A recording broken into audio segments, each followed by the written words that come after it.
Hey everybody, today we're going to read page 170. Well, that's it. Any questions? Harry shook his head. He understood what he had to do all right. It was doing it that was going to be the problem. We won't practice with the snitch yet, said Wood carefully, shutting it back into the crate. It's too dark, we might lose it. Let's try you out with a few of these.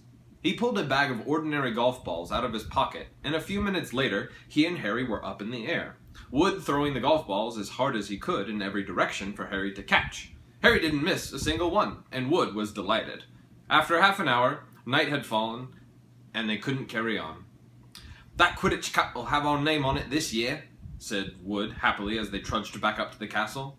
I wouldn't be surprised if you turn out better than Charlie Weasley, and he could have played for England if he hadn't gone off chasing dragons. Perhaps it was because he was now so busy, what with Quidditch practice 3 evenings a week, on top of all of his homework, but Harry could hardly believe it when he realized that he'd already been at Hogwarts 2 months. The castle felt more like home than Privet Drive ever had. His lessons, too, were becoming more and more interesting now that they had mastered the basics. On Halloween morning, they woke to the delicious smell of baking pumpkin wafting through the corridors. Even better, Professor Flitwick announced in Charms that he thought that they were ready to start making objects fly, something that they had all been dying to try since they'd seen him make Neville's toad zoom around the classroom. Professor Flitwick put the class into pairs to practice.